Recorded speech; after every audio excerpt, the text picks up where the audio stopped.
าธุเด้ออันว่ากายานี้ให้มีแต่ความสุขสัพพทุกแนวใดให้หลีกหนีไกลเว้นเห็นควงขันพุยไพ่พญาทางยามากาความไว้ให้ไกลทางหางคิงลิงนั่นเด้อเจ้าผู้ลิงเบิ่งน้ำคงใหญ่ทาลาให้กายาสุ่มเย็นขอเข็นให้จอยพาสัตว์ลอยในน้ำลอยไปสะลอง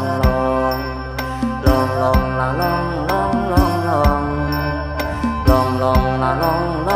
ะลองอย่าได้มีขัดของขาทางวางใดแสงเทียนไตใส่ส่องนำทางว่างผาศาสตร์ลงลอยลองไหลในน้ำ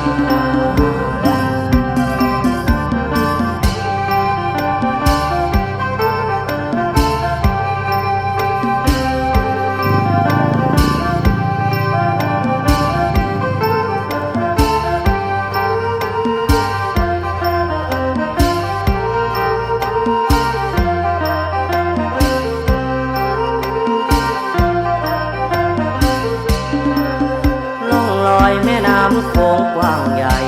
เสนียดจันไหลให้ห่างกายกายา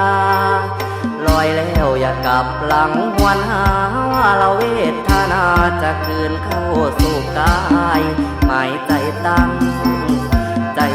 ให้ความดีห่มห่อกะจังว่าต่อแต่นี้ไปหน้าให้สุมเย็น